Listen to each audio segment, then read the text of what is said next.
Okay, so the rear high roundhouse kick is a kick that Jon Jones has thrown more than probably any other fighter in the UFC. It's like shocking how many times he's actually thrown this kick in highest level competition and landed it. Here's the most significant one of that is when he bobbled Daniel Cormier there. And you know, Jon Jones is super freaking dangerous, and he's, like I said, the greatest non-armed combatant of all times. But that was the first time I really saw a strike do significant enough damage to really hurt someone to the fact that they almost got knocked out.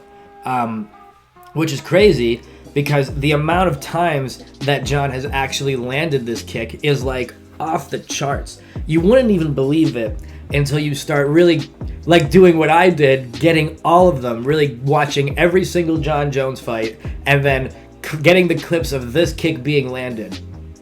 You wouldn't even believe how many times he's thrown it, or even like right there where he just hit him right upside the head. A lot of the times when I see Jon land this kick, I'm just thinking, how in the fuck is that guy standing up still?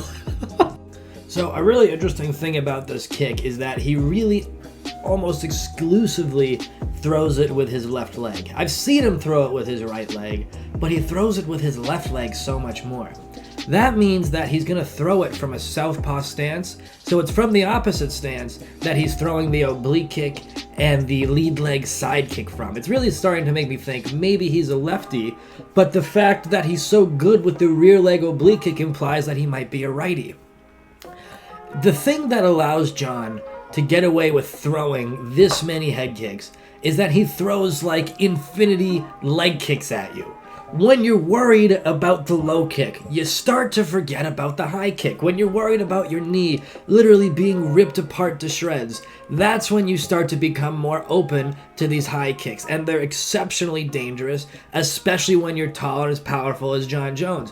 Why it's not knocking more people out, I have no idea, because he hits flush extremely often. Yeah, people block it, but my God, when he hits, he puts the whole shin across your face.